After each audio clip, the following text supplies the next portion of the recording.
She publicly humiliated the billionaire's black wife. Next day she was begging. She stood frozen as the champagne dripped from her designer gown onto the marble floor of the charity gala, 500 pairs of eyes witnessing Victoria Sterling's venomous words echo through the ballroom. Money can't buy class, especially for people like you. But Jasmine didn't know that in less than 24 hours, Victoria would be on her knees. Not in arrogance, but in desperate, broken supplication. The crystal chandelier cast diamonds of light across the Metropolitan Museum's Great Hall as New York's elite gathered for the annual Children's Hope Foundation Gala. Among the sea of designer gowns and tailored tuxedos, Jasmine Winters moved with the grace of someone who had learned to navigate these waters carefully. Beautiful, poised, but always quietly observing. Her midnight blue Valentino gown hugged her curves perfectly, the deep sapphire necklace at her throat catching the light as she smiled politely at another donor's wife who complimented her jewelry with barely concealed curiosity. Jasmine had grown accustomed to these interactions. The way eyes lingered a beat too long, the subtle questions about her background, the assumptions wrapped in false politeness. "Mrs. Winters, you look absolutely radiant tonight," gushed Margaret Pemberton, the foundation's board chair, though her smile never quite reached her eyes. "That necklace is extraordinary. Was it a gift from your husband?"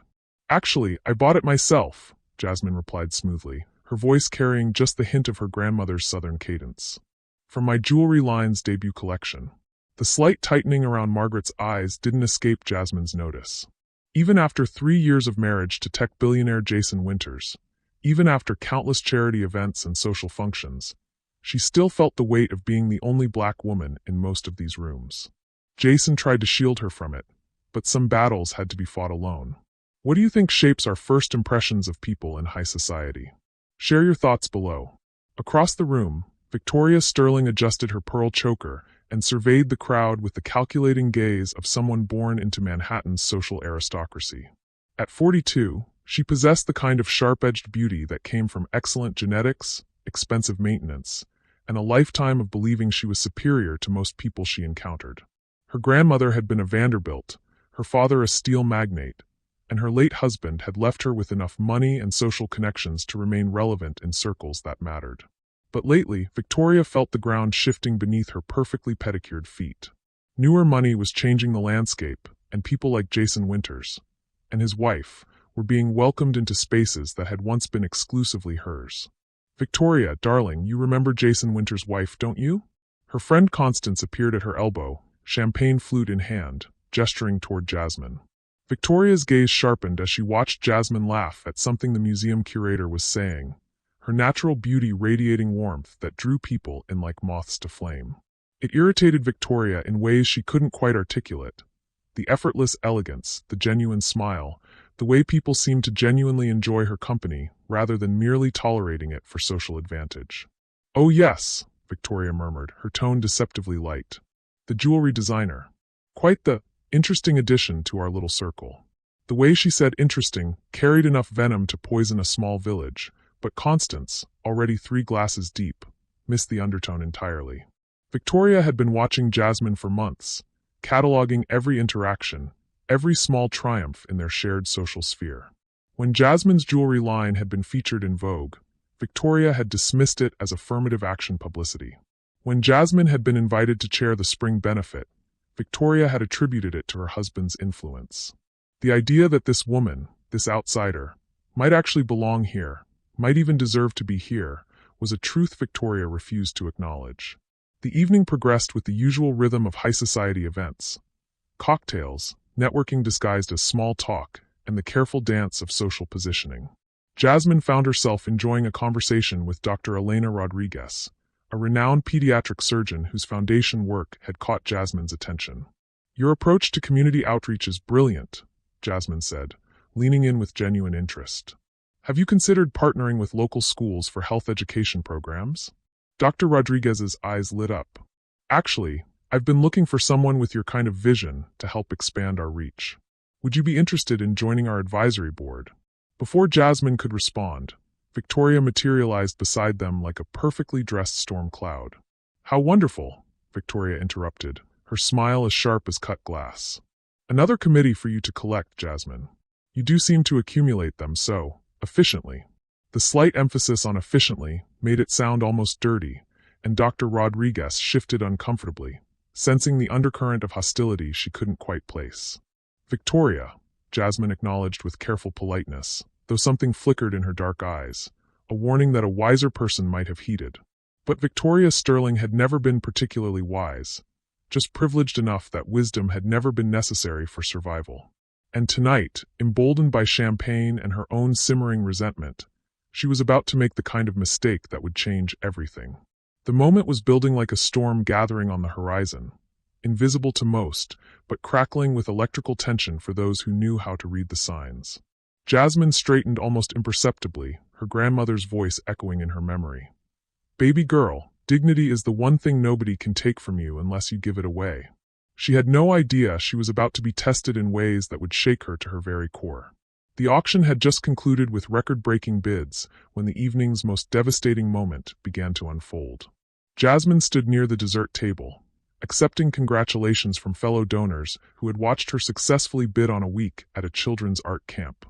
Her donation of $50,000 would send 30 underprivileged kids to summer programs. "You're making such a difference," whispered Mrs. Williams, squeezing Jasmine's hand warmly. "My daughter teaches at one of the schools that will benefit." "Thank you." The genuine gratitude in the older woman's voice filled Jasmine with the kind of satisfaction that money couldn't buy.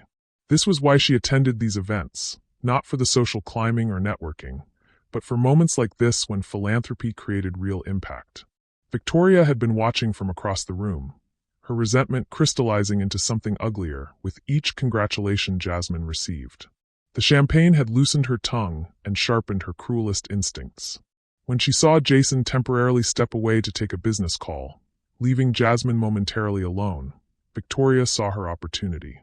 She approached with the predatory grace of a socialite sensing blood in the water, her heels clicking against the marble floor like a countdown to disaster. "Jasmine, darling." Victoria's voice carried just loud enough for nearby conversations to pause. "I have to ask, that generous bid you just made, is that from your little jewelry business, or are we witnessing Jason's checkbook in action again?" The question landed like a slap, its implications crystal clear to everyone within earshot. Conversations stuttered to a halt as heads turned toward the unfolding drama. Jasmine felt the familiar heat of humiliation begin to creep up her neck, but her voice remained steady. "The donation came from my personal account, Victoria. From my jewelry line's profits." "Oh, how inspiring," Victoria continued, her smile growing sharper with each word. "It's so refreshing to see someone pull themselves up by their bootstraps. Tell me, before you married Jason, what exactly was your background again? I don't think I ever heard the full story." The room had gone dead quiet now, the kind of silence that precedes something terrible. Jasmine's hands trembled almost imperceptibly as she set down her champagne flute. "I was a social worker in Atlanta before I started my business," Jasmine replied, her chin lifting with quiet dignity. "I worked with at-risk youth." "A social worker," Victoria repeated, as if the words tasted bitter. "How charitable of Jason to give you this opportunity to reinvent yourself. Though I suppose when you're lucky enough to catch the eye of a billionaire, backgrounds become rather flexible, don't they?" Dr. Rodriguez, still standing nearby, took a protective step toward Jasmine. "Victoria, perhaps we should." No, let me finish," Victoria waved dismissively, alcohol and malice making her reckless. "I think it's important we acknowledge these inspiring success stories. After all, it's not every day someone can go from government assistance to—" She gestured broadly at Jasmine's elegant appearance. "All this." The assumption hit like a physical blow. Jasmine had never been on government assistance. Her grandmother had worked 3 jobs to raise her, instilling pride and work ethic that had carried her through college on academic scholarships and into a career helping others. But Victoria's words painted a picture designed to diminish, to remind everyone in earshot that Jasmine didn't truly belong. "Victoria," Jasmine's voice carried a warning that would have stopped anyone with sense. But Victoria Sterling was beyond sense now, intoxicated by the attention and her own perceived power. She moved closer, her voice dropping to a stage whisper that somehow carried to every corner of their immediate vicinity. "Oh, don't be embarrassed, dear. We all know how these fairy tales work. A beautiful girl from, where was it? The projects? Catches the eye of Prince Charming at just the right charity event, and suddenly she's playing dress-up with the grown-ups." Victoria's laugh was crystalline and cruel. Money can buy a lot of things: education, etiquette lessons, designer gowns. But it can't buy breeding, can it? It can't buy class, especially for people like, well, people like you. The final words hung in the air like poison, each syllable carefully chosen for maximum damage. Victoria's smile was triumphant as she watched color drain from Jasmine's face, as conversations around them withered into horrified silence. But something extraordinary happened in that moment of supreme cruelty. Instead of crumbling, instead of fleeing in tears as Victoria had clearly expected, Jasmine Winters drew herself up to her full height. Her grandmother's voice whispered strength into her spine. Baby girl, when they try to make you small, you remember who you are. You're absolutely right about one thing, Victoria, Jasmine said, her voice carrying with perfect clarity across the now silent ballroom. Money can't buy class. And you've just proven that beautifully. She turned to leave with her dignity intact, but Victoria wasn't finished. Emboldened by what she perceived as retreat, she delivered her final, fatal blow. Run along then, Victoria called out, loud enough for the entire room to hear. I'm sure there's a government office somewhere missing its diversity hire. The collective intake of breath from 500 guests created its own weather system in the ballroom. Even Victoria's closest allies looked stricken by the naked prejudice of the attack.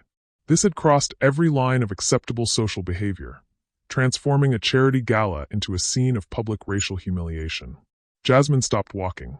She turned back slowly, her dark eyes meeting Victoria's pale blue ones across the marble expanse. When she spoke, her voice carried the quiet power of someone who had found her strength in the depths of someone else's cruelty. I'll remember this, she said simply. And as Jason Winters appeared at his wife's side, his face a mask of barely controlled fury as he processed what he'd missed, Victoria Sterling smiled her most satisfied smile. She had no idea that those 4 words, I'll remember this, would prove to be the most prophetic statement of the evening. In less than 24 hours, Victoria would discover that some people you humiliate in public have the power to humiliate you right back.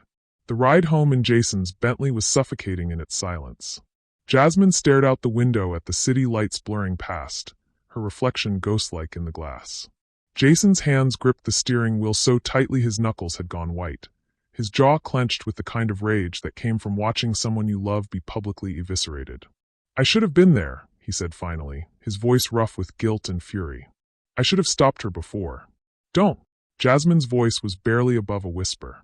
Please don't. Jasmine, what she said, it was unconscionable. Racist. Vile. I'm calling my lawyers in the morning.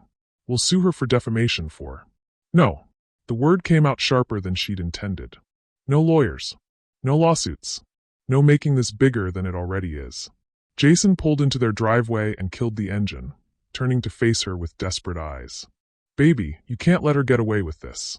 Everyone heard her. Everyone saw. Everyone saw exactly what she wanted them to see, Jasmine interrupted, finally meeting his gaze. A black woman who doesn't belong, being put in her place by someone who does. Fighting back legally just confirms that narrative. She got out of the car before he could respond, her heels clicking against the stone pathway to their Tribeca penthouse. Inside, she kicked off her shoes and padded to their bedroom, desperate to wash off the evening's humiliation. But Jason followed, persistent in his need to fix what felt unfixable. This isn't about narrative, Jasmine. This is about justice. About holding her accountable for saying what half that room was already thinking. The words exploded out of her, 3 years of carefully controlled frustration finally breaking free. For voicing what I see in their eyes every single time I walk into one of these events. Jason looked stricken. That's not true. People respect you, they tolerate me because I'm married to you, Jasmine said, unzipping her gown with shaking fingers. And Victoria Sterling just reminded everyone, including me, of exactly how tenuous that tolerance is. Meanwhile, across town in her Fifth Avenue penthouse, Victoria Sterling was experiencing the intoxicating rush of vindication. She'd dismissed her driver and taken a taxi home, needing the anonymity to process what she'd accomplished. Her phone buzzed constantly with texts from friends who had witnessed the confrontation, each message feeding her sense of righteous triumph. Victoria, I can't believe she had the nerve to speak to you that way. Constance, you put her in her place beautifully. Someone needed to say it. Margaret, finally, someone who isn't afraid to speak truth. Bitsy Rothschild. Victoria poured herself a glass of Dom Perignon and settled into her silk pajamas, scrolling through the messages with satisfaction. She'd done what needed to be done, said what needed to be said. People like Jasmine Winters needed to understand their place in the social order, needed to recognize that money couldn't buy authentic belonging. Her reflection in the bedroom mirror showed a woman who looked entirely pleased with herself. Blonde hair perfectly styled even after an evening out, skin glowing with the satisfaction of a job well done. She'd spent 42 years learning the rules of their world, and tonight she'd enforced them beautifully. But as Victoria scrolled through her phone, she began to notice something odd. Mixed in with the congratulatory messages were others, cooler in tone, more measured. Victoria, dear, perhaps you went a bit far tonight? Eleanor Ashford. Darling, I'm concerned about the optics of this evening. Patricia von Habsburg. Call me when you get this. We need to talk. Her publicist, Rachel. Victoria frowned, setting down her champagne. These people were overreacting. She'd simply spoken truth to power, or rather, spoken truth to purchase power. There was nothing wrong with maintaining standards, with protecting the integrity of their social circle. Her phone rang. Rachel's name flashed on the screen. Victoria, we have a problem. Rachel's voice was tight with barely controlled panic. Someone filmed the whole thing tonight. It's already online. Filmed what? Victoria's voice was sharp. Your conversation with Jasmine Winters. It's on Instagram, TikTok, Twitter. The caption says, racist socialite attacks billionaire's black wife at charity gala. It already has 50,000 views. The words hit Victoria like ice water. That's ridiculous. I never said anything racist. I simply pointed out some obvious truths about. Victoria, stop talking. Rachel cut her off. Don't say another word about this to anyone. I'm doing damage control, but this is bad. Really bad. The optics are terrible. After Rachel hung up, Victoria sat in her pristine bedroom, champagne forgotten, scrolling through social media with growing horror. The video was everywhere, shared and reshared with captions that painted her as everything she knew she wasn't. A racist, a bully, a relic of outdated prejudice. But the comments were the worst part. Thousands of strangers calling her vile names, dissecting her words, her appearance, her character. People who knew nothing about her family's contributions to society, about her charitable work, reducing her to a 30-second video clip. She had to make them understand. She wasn't racist, she was protecting standards, maintaining order. The next morning brought no relief for either woman. Jasmine woke to find Jason's side of the bed cold. He'd left early for damage control meetings she'd refused to attend.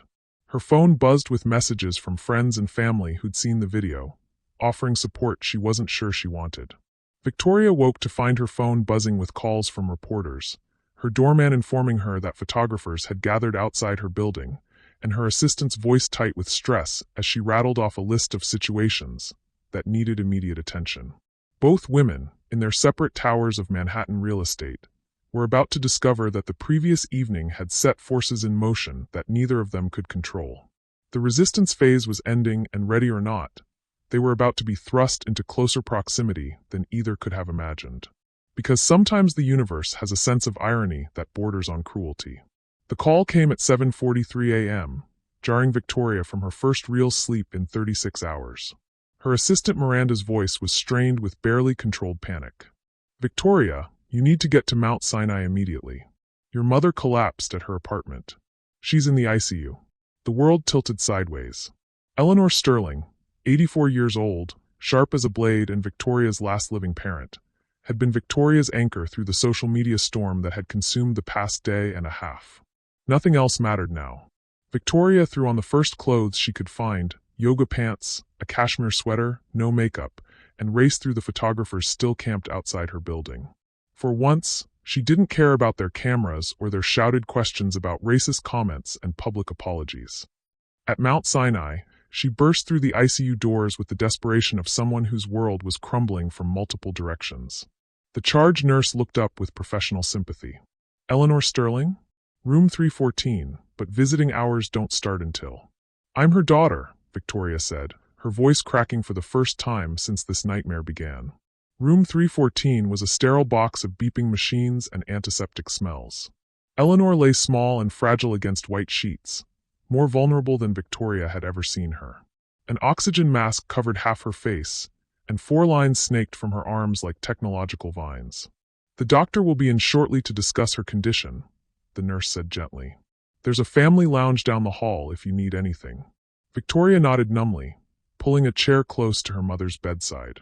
She took Eleanor's hand, so thin now like bird bones wrapped in tissue paper, and for the first time in 48 hours, she allowed herself to cry. She was still crying when she heard familiar voices in the hallway 30 minutes later. Stable now, but we'll need to monitor her closely. The stress on her heart was significant. Victoria looked up to see Dr. Elena Rodriguez, the same Dr. Rodriguez who had been standing beside Jasmine at the gala, speaking with another physician. Elena's eyes widened when she spotted Victoria through the doorway. "Mrs. Sterling? I didn't realize your mother was. You know each other?" The other doctor looked between them with curiosity. Elena's expression was carefully professional, but Victoria caught the flicker of recognition, the slight tension around her eyes. "We've met socially. I'll take over Mrs. Sterling's case, Dr. Matthews."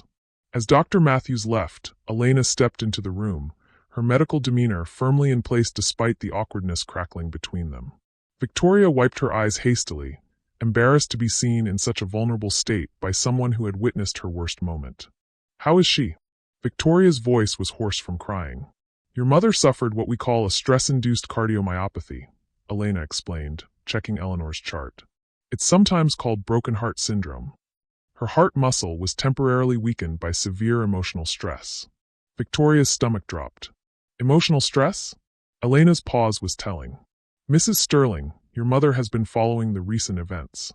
My colleague mentioned she'd been very upset about the media attention surrounding your family." The implication hit Victoria like a physical blow. Her mother, proud, dignified Eleanor Sterling, had been so distressed by Victoria's public humiliation that it had literally broken her heart. "I need to make some calls," Victoria whispered, fumbling for her phone with shaking hands. "Actually," Elena said quietly, "you might want to wait. There's something else you should know. Your mother specifically requested that if anything happened to her, she wanted Jasmine Winters contacted. They've been corresponding." Victoria's head snapped up. "What?" "Your mother has been donating to the Children's Hope Foundation for years, apparently. She and Mrs. Winters have developed a friendship through their shared philanthropic interests." Elena's voice was carefully neutral. She asked that Mrs. Winters be notified of her condition. The room spun around Victoria. Her mother, her proud, socially conscious mother, had been friends with the woman Victoria had publicly humiliated? The woman she'd accused of being a gold digger and worse? "She's on her way," Elena continued. "Mrs. Winters, I mean. Your mother asked for her specifically." Before Victoria could process this information fully, she heard approaching footsteps in the hallway. Jasmine's voice, soft and concerned, speaking with a nurse about visiting hours and family notifications. Victoria's first instinct was to flee, to hide in a bathroom, or demand a room transfer for her mother. But Eleanor's hand twitched in hers at that moment, and her eyes fluttered open behind the oxygen mask. "Mom!" Victoria leaned forward, desperate for any sign of recovery. Eleanor's eyes focused slowly, taking in Victoria's tear-stained face and disheveled appearance. Then she looked past her daughter to the doorway, where Jasmine had appeared in a simple black dress, her face etched with genuine concern. Eleanor's free hand moved weakly, beckoning Jasmine forward. "Mrs. Sterling," Jasmine said softly, approaching the bedside despite Victoria's presence. "I came as soon as I heard. How are you feeling?" Eleanor squeezed Jasmine's hand with what little strength she had, her eyes moving meaningfully between her daughter and the woman her daughter had tried to destroy. Victoria watched in stunned silence as her mother, her proper, society-conscious mother, looked at Jasmine Winters with what could only be described as maternal affection. The same look she'd given Victoria's childhood friends when they'd scraped their knees or needed comfort. "I should go," Jasmine said quietly, clearly sensing the tension. "I just wanted to make sure you were okay." Eleanor's grip tightened on both women's hands, refusing to let either of them leave. Her message was clear even without words: stay. Both of you. Together. The machines continued their rhythmic beeping as three women, bound by circumstance, divided by actions, united by love for the fragile woman in the hospital bed, found themselves trapped in a room where pretense and social positioning meant nothing, where truth would have to be faced, whether they were ready or not. Sometimes life forces us into proximity with people we've wronged or been wronged by. How do you think being trapped together might change Victoria and Jasmine? Share your thoughts below. The hours crawled by in Eleanor's hospital room like a slow-motion nightmare. Victoria had stationed herself on one side of her mother's bed, Jasmine on the other, both women maintaining a careful distance while Eleanor drifted in and out of medicated sleep. The tension was suffocating, broken only by the occasional nurse checking vitals or adjusting medication. It was during one of these quiet moments, when Eleanor's breathing had finally steadied into a more natural rhythm, that Victoria's carefully constructed walls began to crack. "I don't understand," she whispered, more to herself than to Jasmine. "How did you know her? How did she know to ask for you?" Jasmine looked up from the magazine she'd been pretending to read, studying Victoria's profile. Without makeup, with her hair pulled back in a messy ponytail, and her eyes red from crying, Victoria looked younger, more fragile. "Almost human. Your mother contacted me about 8 months ago," Jasmine said quietly, "after she read about my work with at-risk youth in philanthropy today. She said she wanted to discuss expanding the Children's Hope Foundation's mentorship programs." Victoria's head turned sharply. "That's impossible. My mother would have told me if she was working with you." "Would she?" Jasmine's question hung in the air, gentle but pointed. "Or would she have known how you'd react?" The truth of it stung because Victoria knew exactly how she would have reacted, with the same prejudice and dismissal she'd displayed at the gala. She watched her mother's chest rise and fall, remembering Eleanor's recent comments about expanding our charitable horizons and connecting with fresh perspectives. Comments Victoria had dismissed as her mother's advancing age, making her more sentimental. "She never mentioned your background," Jasmine continued, her voice carefully neutral. "Just that she had a daughter who was struggling to find her place in a changing world." "Struggling?" Victoria's defensive instincts flared. "I'm not struggling. I'm perfectly." "Your mother was worried about you," Jasmine interrupted gently. "She said you'd been different since your husband died. Angrier. More isolated. She thought maybe if you had a purpose beyond maintaining social status." The words hit Victoria like physical blows. James had been dead for 3 years, and yes, she'd been adrift since then. Without his steady presence, his unconditional love, she'd thrown herself into social positioning as a way to matter, to maintain relevance in a world that seemed increasingly foreign. "She had no right to discuss my personal life with a stranger," Victoria said, but her voice lacked conviction. "Is that what I am to you? A stranger?" Jasmine closed the magazine and leaned forward. "Because your mother talked about you constantly. About how proud she was of your intelligence, your passion for art history, your work with museum acquisitions. She said you were brilliant but lost." Victoria's throat tightened. Those were conversations she'd longed to have with her mother, but had been too proud to initiate. "Why are you telling me this?" "Because she loves you," Jasmine said simply. "And because she's heartbroken that you've become someone she doesn't recognize." Eleanor stirred then, her eyes fluttering open. She looked between the two women with surprising clarity for someone who'd been unconscious for hours. "You're talking," Eleanor whispered through the oxygen mask, her voice barely audible but tinged with hope. Victoria leaned closer. "Mom, don't try to speak. You need to rest." But Eleanor's hand moved weakly toward the bedside table, where her purse sat. With effort, she gestured toward it. "What do you need, Mrs. Sterling?" Jasmine asked gently. Eleanor mouthed a word, "Letters." Victoria frowned but reached for her mother's purse, finding a small bundle of papers tied with a ribbon. As she unfolded the first one, her breath caught. It was a letter in Jasmine's handwriting, dated 6 months ago. "Dear Eleanor, thank you for sharing your concerns about the scholarship program. You're absolutely right that we need to address the systemic barriers these children face, not just provide temporary financial relief. Your suggestion about pairing academic support with emotional mentoring shows such insight into what these kids really need." Victoria's hands trembled as she read.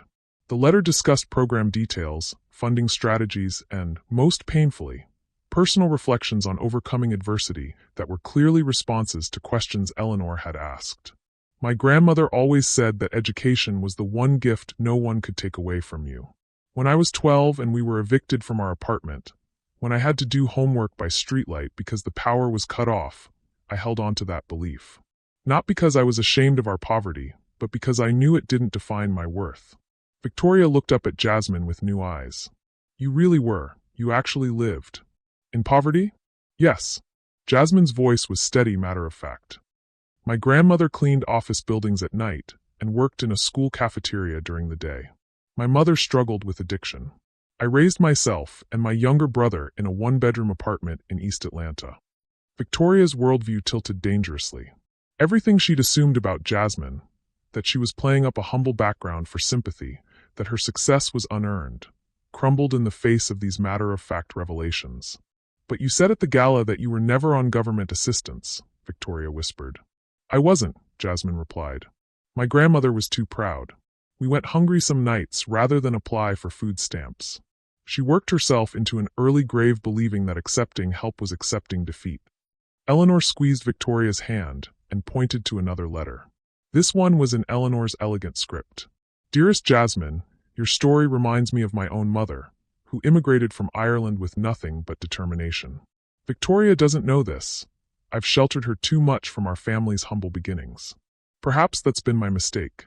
She sees only the sterling name and fortune now, not the sacrifices that built them."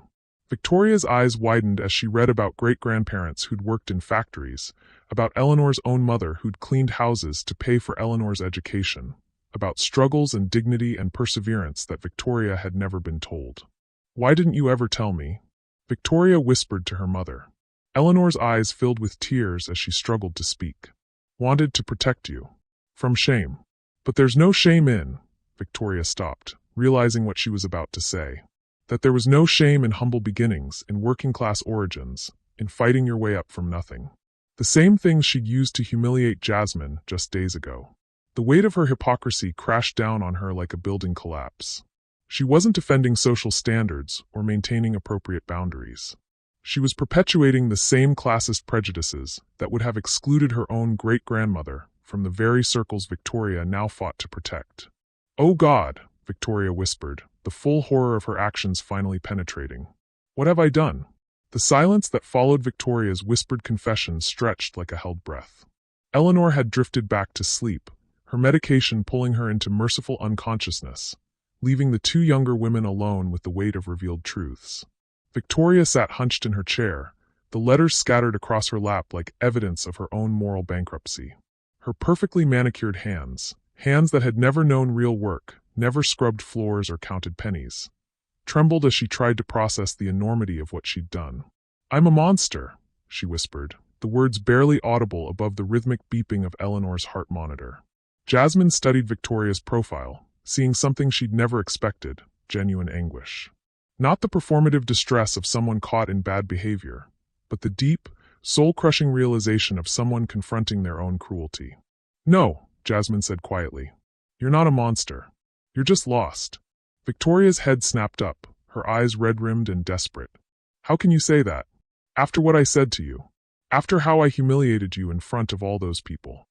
"Because monsters don't cry over their mother's hospital bed," Jasmine replied, her voice gentle but firm. "Monsters don't look horrified when they realize they've caused pain. They just cause more pain." A sob escaped Victoria's throat, raw and unguarded. "But I am horrific. I said those things about you, about your background, when my own family, when my own great-grandmother." She gestured helplessly at the letters. "I'm everything that's wrong with people like me." Jasmine was quiet for a long moment, watching Victoria fall apart. She thought about her grandmother's voice, always present in moments of moral testing. "Baby girl, hatred is a burden that only hurts the one carrying it. Sometimes the heaviest burden is the one you put down." "Can I tell you something?" Jasmine asked, shifting her chair closer to Victoria's side of the bed. Victoria nodded, wiping her eyes with the back of her hand like a child. "The night of the gala, I went home and cried for 3 hours. Not because of the embarrassment or the social media storm, though that was awful, but because for a moment, listening to you, I believed what you were saying about me." Victoria's face crumpled. "Jasmine, I'm so—" "Let me finish," Jasmine said gently. "I believed it because part of me has always felt like an imposter in those rooms. Like I was playing dress-up in a world that wasn't meant for me. Your words found every insecurity I'd ever had about belonging and amplified them." "I'm sorry," Victoria whispered, the words utterly inadequate. "But here's the thing," Jasmine continued. "The next morning, I woke up and remembered who I am. I remembered my grandmother working 3 jobs so I could have violin lessons. I remembered tutoring kids for free because education was sacred in our house. I remembered that my worth isn't determined by what anyone else thinks of me, not even someone whose opinion I might have once wanted." Victoria was crying again, but silently now, tears streaming down her cheeks as she absorbed the grace being offered to her. "Your mother," Jasmine said, glancing at Eleanor's peaceful face. "She told me once that you used to paint. Beautiful watercolors of cityscapes and gardens. She said you gave it up after college because it wasn't practical for someone in your position."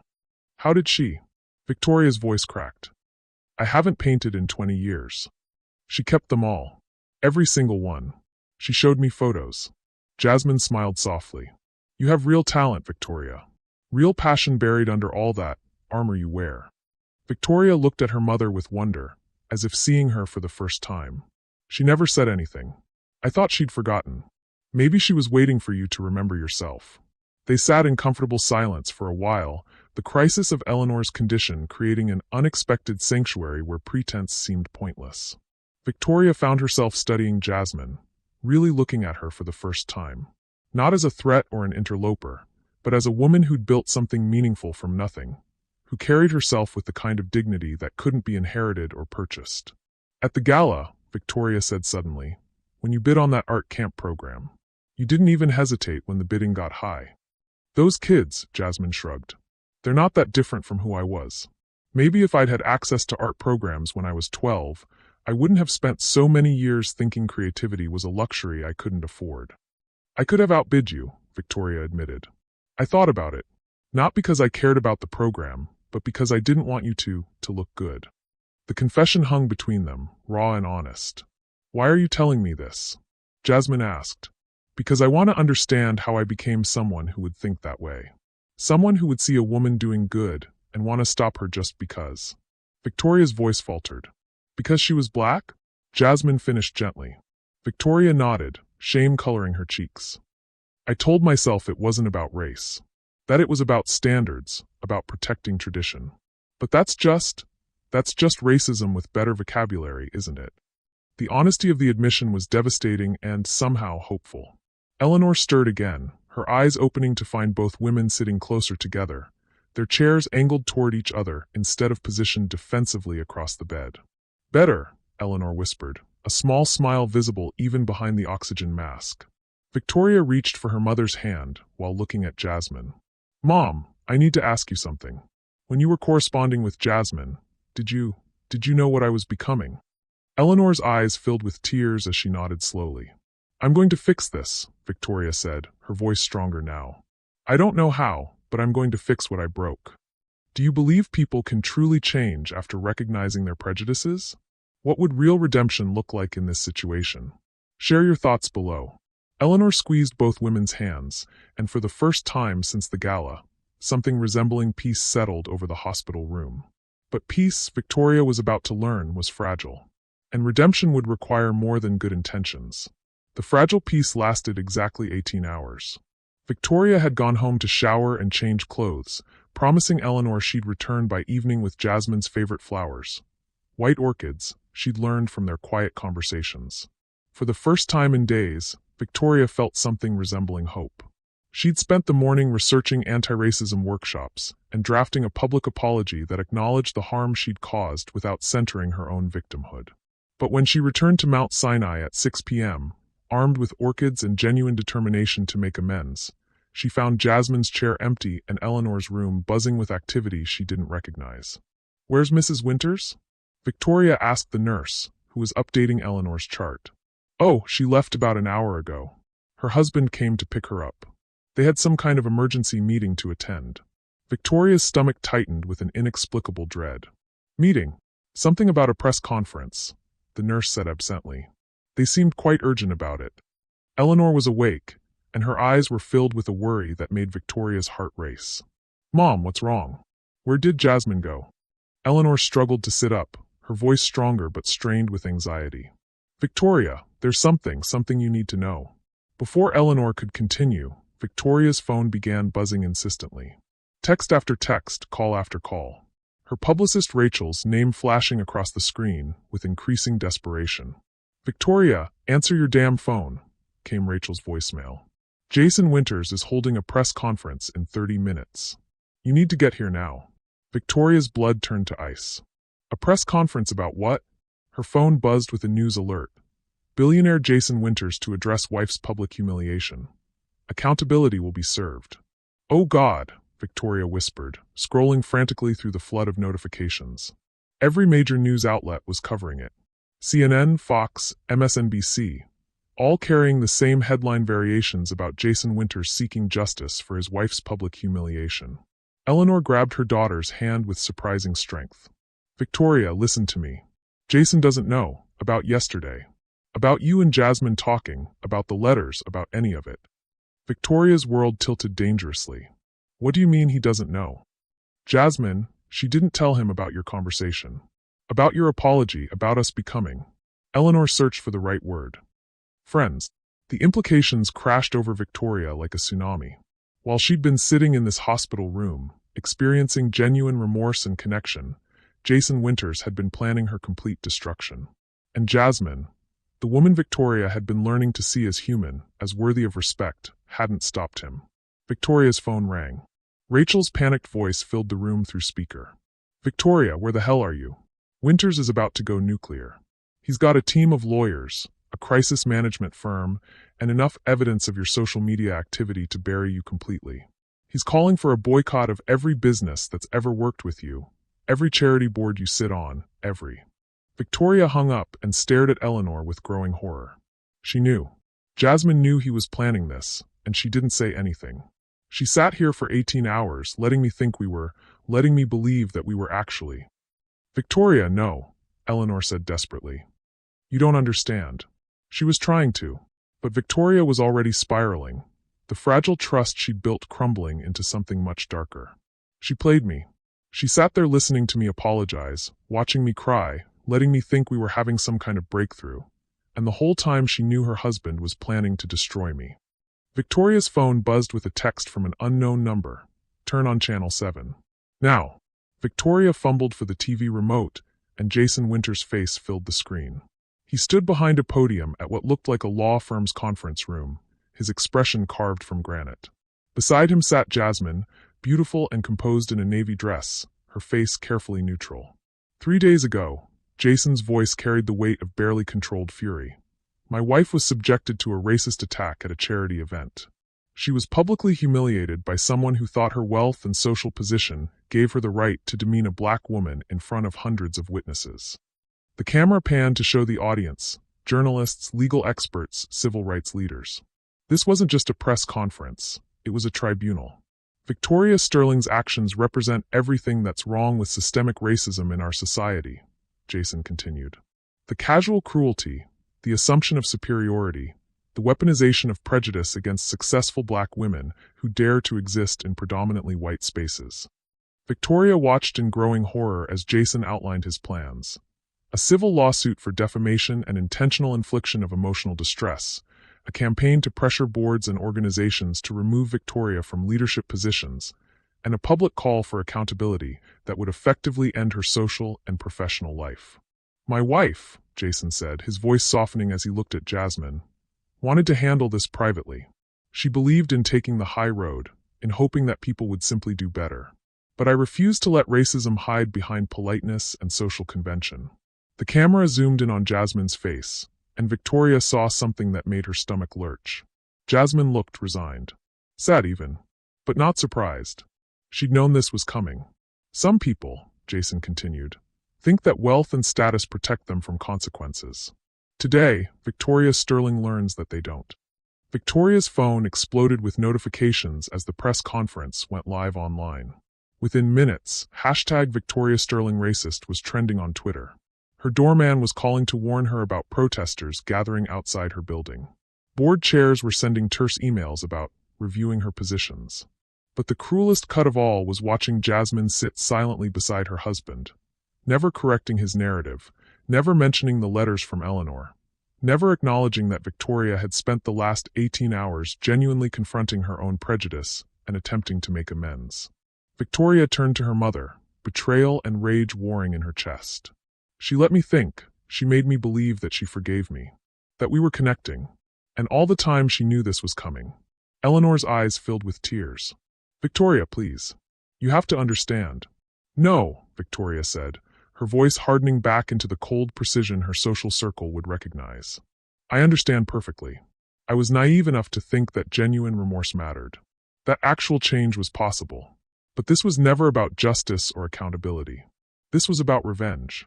Victoria grabbed her purse and headed for the door, her brief experiment in vulnerability and growth cauterizing into something much more dangerous. "Where are you going?"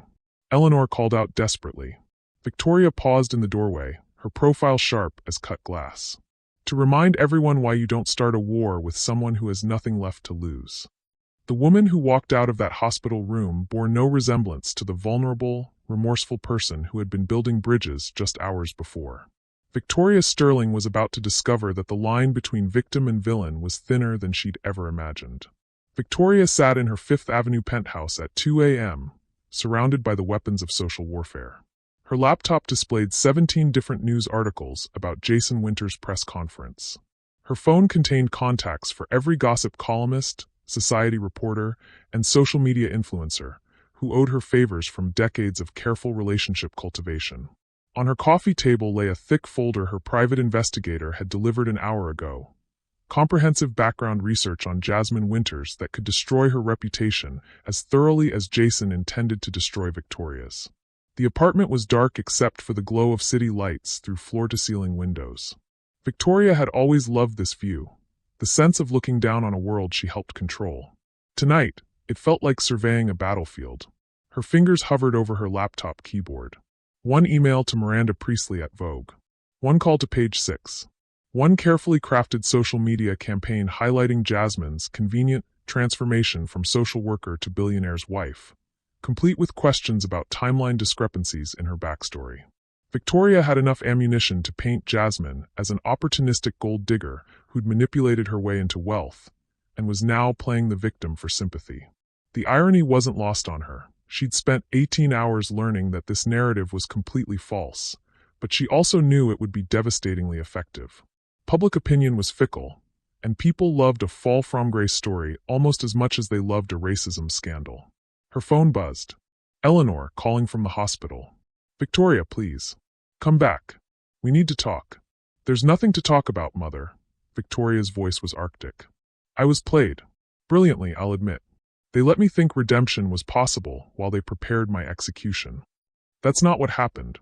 Then explain to me why Jasmine sat in silence while her husband announced my complete social and professional destruction. Explain why she never mentioned that we'd spent nearly a day actually connecting." Victoria's voice cracked despite her efforts to maintain control. "Explain why I was stupid enough to think any of it mattered." Eleanor's silence stretched across the phone line. When she finally spoke, her voice was barely a whisper. "Because she was protecting you." "What?" "Jason wanted to hold that press conference the day after the gala. Jasmine convinced him to wait. She told him she needed time to process, to decide if pursuing legal action was worth the media circus it would create." Eleanor's words came faster now, urgent with the need to explain. "She bought you 3 days, Victoria. 3 days to show some sign of genuine remorse, some indication that you were capable of growth." Victoria's hand tightened on the phone. "And when I didn't grovel publicly fast enough, she gave him the green light? When protesters showed up at your building and someone threw a brick through your lobby window, Jason decided he couldn't wait any longer. He was terrified for his wife's safety, terrified that your silence was being interpreted as defiance." Eleanor's voice broke. "Jasmine tried to stop today's press conference. She begged him to give you more time. But he'd already committed to it, already called in favors, already positioned it as a matter of principle." Victoria stared out at the city, processing this information. In the reflection of the window, she could see herself, perfectly styled even at 2 a.m., sitting in a penthouse that cost more than most people earned in a lifetime, surrounded by the tools to destroy an innocent woman's life. The contrast with the vulnerable, genuine person she'd been in that hospital room was stark. Her laptop chimed with an email notification. Her publicist, with a draft press release designed to get ahead of the narrative. Victoria skimmed it, a masterpiece of deflection and counterattack that would shift public attention to Jasmine's questionable motives and Jason's hypocritical virtue signaling. It would work. Victoria knew it would work because she understood how these games were played better than almost anyone. She could survive this scandal, maybe even emerge stronger by positioning herself as the victim of cancel culture and reverse racism. All it would cost was the destruction of the woman who had shown her more grace than she deserved. Victoria thought about the letters scattered across Eleanor's hospital bed, about Jasmine's grandmother working 3 jobs, about the quiet dignity with which Jasmine had absorbed Victoria's cruelest words, about the way Jasmine had said, "You're not a monster," when Victoria felt most monstrous. Her phone buzzed with a text from an unknown number. "I know you probably hate me right now. I'm sorry I couldn't stop what happened today.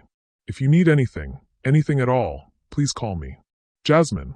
Victoria stared at the message for a long time.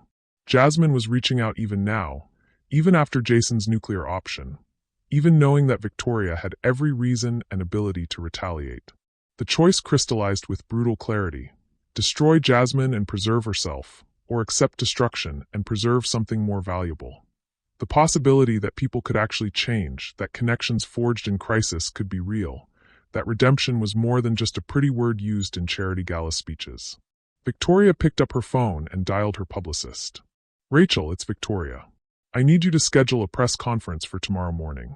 "Thank God." Rachel's voice was relieved. "I'll get the counter-narrative ready. We can position this as—" "No," Victoria interrupted. "Not a counter-narrative. An apology. A real one." The silence on the other end stretched uncomfortably. "Victoria, I don't think you understand the gravity of your situation. Jason Winters has positioned this as a civil rights issue. If you apologize now, you're essentially admitting guilt for a potential lawsuit worth millions. You could lose everything." Victoria looked around her penthouse, at the art collection, the designer furniture, the life built on inherited wealth and social positioning. Then she thought about Eleanor's letters, about Jasmine's quiet strength, about the person she'd glimpsed herself becoming in that hospital room. "Rachel," Victoria said quietly, "I think I already lost everything that mattered. Now I'm trying to find it again." After hanging up, Victoria deleted the folder of opposition research without opening it. She closed her laptop without sending the retaliatory emails. She sat in the darkness of her expensive apartment and made the hardest choice of her privileged life. She chose to be better than her worst impulses. The question was whether it was already too late. The press conference room at the Midtown Marriott was packed beyond capacity. Victoria stood at the podium at 10 a.m. sharp, no makeup artist, no carefully styled hair, no designer armor. She wore a simple black dress, the same one she'd worn to her husband's funeral 3 years ago, and her grandmother's pearl necklace. Her hands trembled as she adjusted the microphone. The audience was hostile. She could feel it in their posture, their whispered comments, the way cameras focused on her like weapons. Jason Winters sat in the 3rd row with his legal team, his face carved from stone. Jasmine was notably absent. "Thank you for coming," Victoria began, her voice steadier than she'd expected. "I want to start by acknowledging that I don't deserve your attention, your time, or your forgiveness. But I'm asking for a few minutes to tell you the truth about who I've been, and who I'm trying to become." She could see reporters already typing, legal experts leaning forward with interest.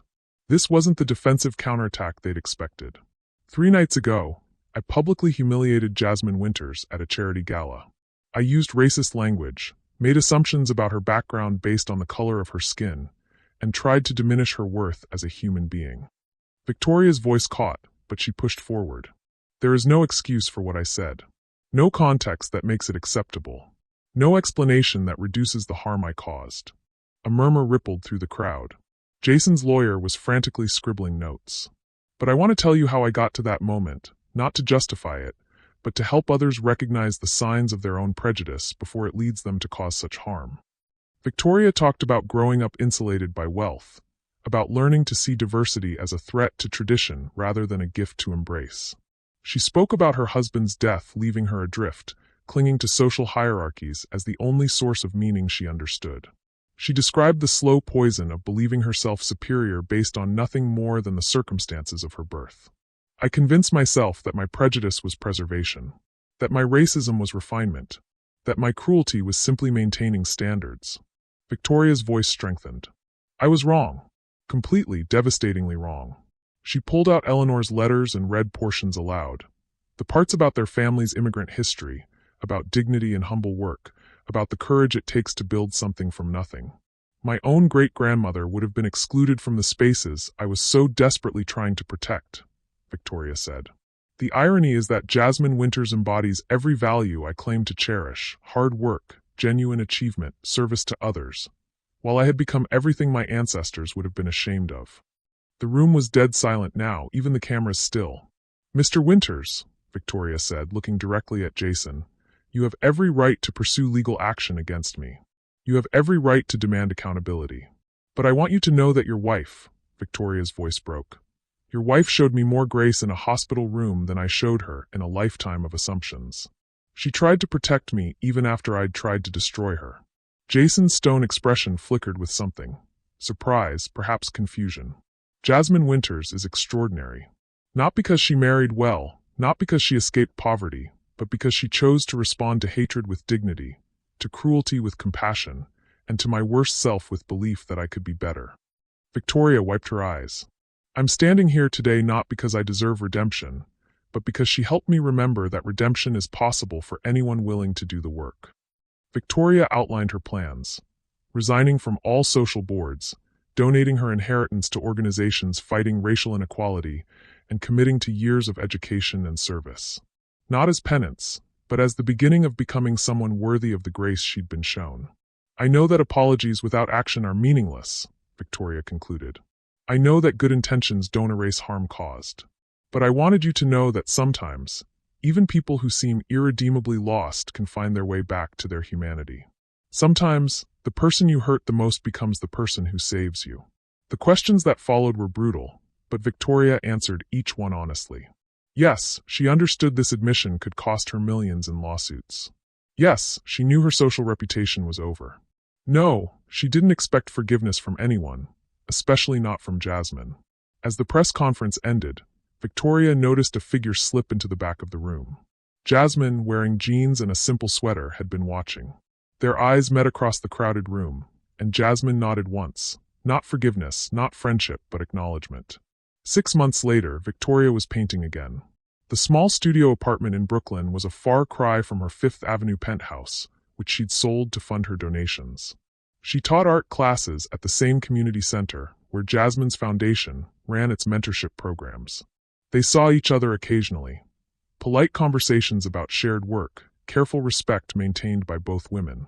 The legal settlements had taken most of Victoria's wealth, but she discovered something unexpected. She was happier teaching 12-year-olds to see beauty in watercolors than she'd ever been maintaining social status. Her mother visited weekly, bringing soup and stories about Eleanor's full recovery and her new friendship with Jasmine's grandmother, who'd moved to New York to be closer to her family. It was at the community center's art show that Victoria first met Jeff Rivera, a social worker who ran trauma counseling programs for at-risk youth. He was kind, thoughtful, and completely unimpressed by her former wealth or social position. When he asked her to coffee, she almost said no. She didn't deserve happiness, didn't deserve love after what she'd done. But Jasmine had taught her something about grace. Sometimes accepting it, even when you don't deserve it, is the most courageous thing you can do. How do you think true redemption happens in real life? Can people really change their deepest prejudices? We'd love to hear your thoughts below. The coffee date led to more conversations, which led to Jeff meeting Eleanor, which led to quiet dinners and shared laughter, and the gradual rebuilding of Victoria's capacity for love.